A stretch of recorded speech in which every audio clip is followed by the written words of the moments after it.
La pire transaction que quelqu'un puisse faire dans toute sa vie est celle de changer son temps contre de l'argent. C'est probablement le pire échange qu'il y ait. Pourquoi ? Parce que premièrement, si vous voulez avoir plus d'argent, vous devez échanger plus de votre temps. Quoi que vous fassiez, qui que vous soyez, vous ne pouvez pas échanger en une journée plus de 24 heures, parce que 24 heures, c'est tout ce que nous avons en un jour. Notre temps est limité à 24 heures par jour, et on ne peut jamais aller au-delà. Vous pouvez à la limite travailler 12 heures ou 14 heures par jour, mais vous ne pouvez jamais, sauf exception, aller au-delà. Les riches n'échangent pas leur temps contre de l'argent. Ils ont réussi à faire quelque chose d'extraordinaire. Ils ne sont plus esclaves de l'argent. Ils ont fait de l'argent leur esclave qui travaille pour eux, qui leur apporte plus d'argent. Au début, ils étaient comme nous tous, en train de travailler, d'échanger leur temps contre de l'argent. Mais au fur et à mesure, ils avaient assez d'argent pour se lancer et en avoir plus. Pour ça, ils ont compris plusieurs choses. Premièrement, il faut à tout prix garder pour soi-même un pourcentage du revenu généré. Si vous allez travailler et que vous dépensez tout l'argent que vous recevez chaque mois, surtout dans des choses de consommation qui ne vous apportent rien d'autre qu'un plaisir d'un instant, vous êtes en train de faire une erreur monumentale qui va vous coûter plus cher plus tard dans votre vie. Vous pouvez vous douter de tout sauf de ça, c'est une certitude. Deux mots ici sont importants. L'économie que nous réalisons et l'investissement que nous faisons. C'est deux choses qui vont vous permettre d'atteindre une pleine liberté financière. Peu importe nos raisons personnelles, notre train de vie, tout le monde a la capacité de pouvoir économiser et investir si, et seulement si nous accordons une place importante à notre liberté financière. On peut se donner n'importe quelle excuse pour nous empêcher d'économiser. On peut se dire, si j'économise 10%, je n'aurai plus d'argent pour aller au cinéma 2 fois par mois. Si j'économise 15%, eh bien c'est encore pire. Je n'aurai non seulement plus d'argent pour aller au cinéma, mais je n'aurai plus d'argent pour également payer mon abonnement Netflix. J'aurai plus d'argent pour sortir avec mes amis. Je n'aurai plus d'argent pour ceci ou cela. Mais à quel point désirez-vous votre liberté financière ? Si vous voulez vraiment gagner votre liberté, vous devez la désirer à tel point que ce désir dépasse toutes les autres distractions. C'est ça la force avec laquelle vous devez opérer. Vous devez désirer cette liberté au point où ce désir dépasse toutes les autres distractions. Après, je comprends qu'il soit facile de le dire et difficile de le faire. Mais voici une méthode simple et efficace pour y arriver. Vous recevez chaque mois votre salaire sur votre compte en banque. Votre premier réflexe, avant même de faire quoi que ce soit, retirez 15 à 20% de ce que vous venez de recevoir et placez-les sur un autre compte. Et vous devez vous préparer mentalement à vivre avec ce qui reste. Considérez cela comme un impôt ou une taxe que vous devez vous acquitter quoi qu'il en soit. 15 à 20% investis pendant une longue période de temps vous donneront la liberté pour le reste de votre vie. Il y a des gens qui se sont convaincus qu'ils ne pourront jamais économiser parce qu'en économisant, ils sentent qu'ils sont en train de soustraire un événement ou un achat qu'ils croient important pour soutenir leur train de vie. Faites une liste et traquez là où va votre argent tous les mois. Priorisez les dépenses de la plus importante à la moins importante. Et effacez de cette liste toutes vos dépenses non importantes et non nécessaires. Vous pouvez commencer par économiser 5% et monter graduellement au fur et à mesure. Et voici un autre point intéressant. Le montant que vous gagnez importe peu. Que vous gagnez 1 800 € par mois ou 3 200 € par mois. Le montant importe peu. C'est l'économie que vous en faites qui est la clé. Le salaire que vous gagnez vous permet de survivre mois après mois. L'économie et l'investissement que vous faites vous permettent de vivre le reste de votre vie. Si vous faites cela pendant une période de 10 ans, vous allez vous remercier plus tard de l'avoir fait. Il y a un exemple donné dans le livre Money Masters the Game par Tony Robbins, où un gars qui ne gagnait que 14 000 $ par an se retrouve à la fin avec 70 millions dans le dernier quart de sa vie. Voici ce qu'il a fait. Il a un jour croisé un ami qui lui a dit « Je vais te rendre riche, toi ». Et le gars répond « Je ne serai jamais riche, je ne gagne que 14 000 $ par an, je n'arriverai jamais à faire des économies ». Son ami lui répond Écoute, si le fisc venait à te demander de payer 15% de plus, tu vas gueuler, mais tu vas finir par payer. Alors pourquoi ne pas te payer en premier, mon ami?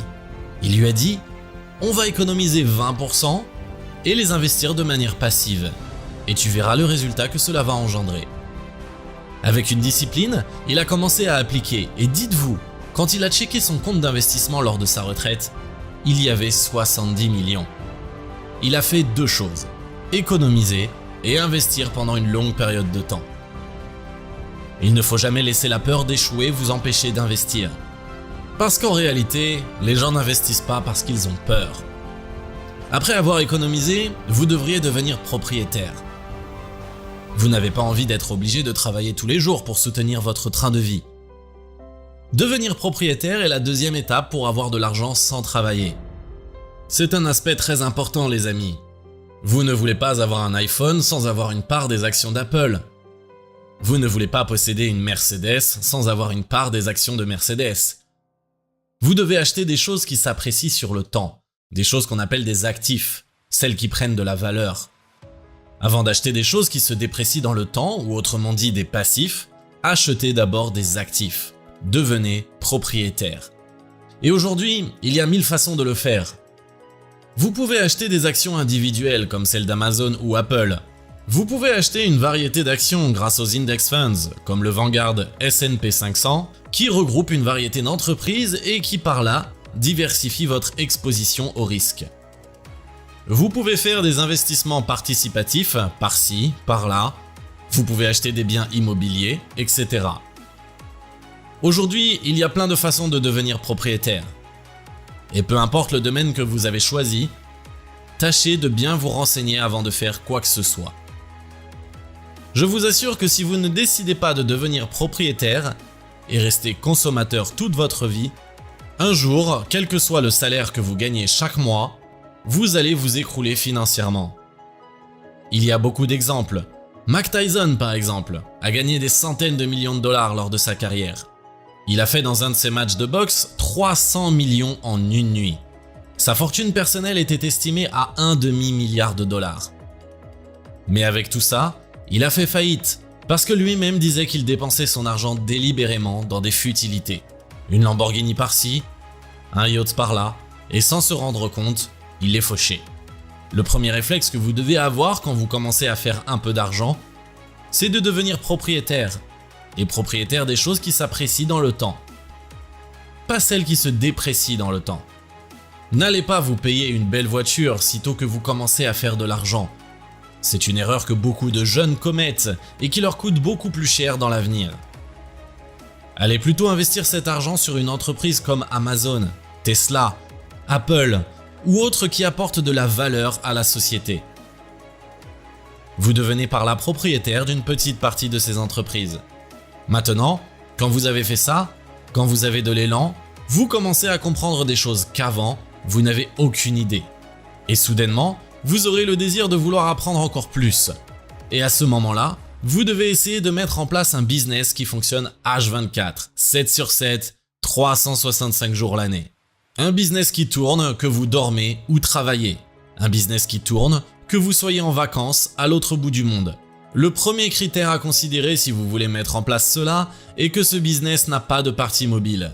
Il vous faut un ordinateur, une connexion internet et le reste dépend de vous.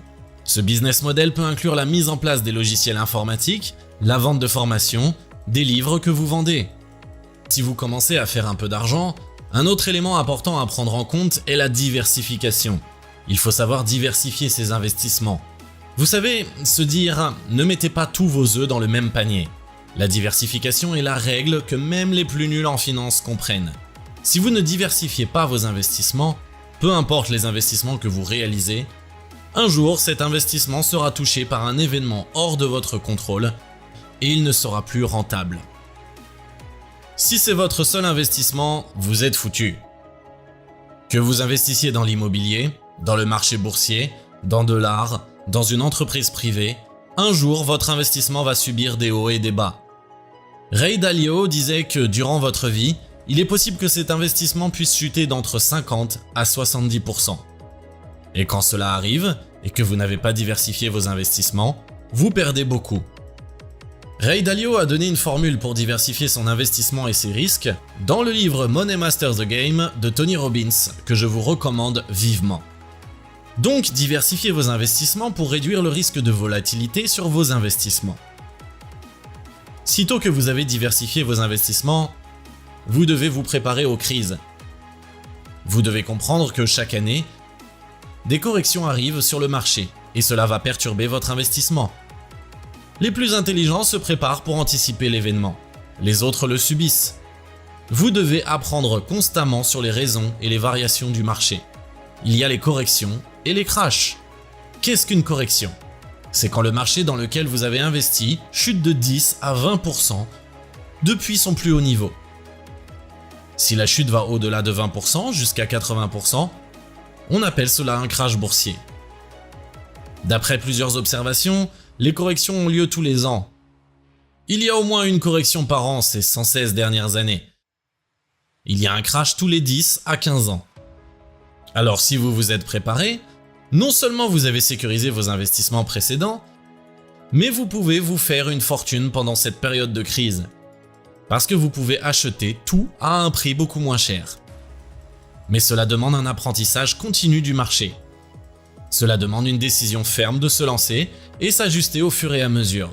Vous devez trouver quelqu'un qui s'y connaît déjà et le modeler, et qui va vous aider à comprendre les règles du jeu.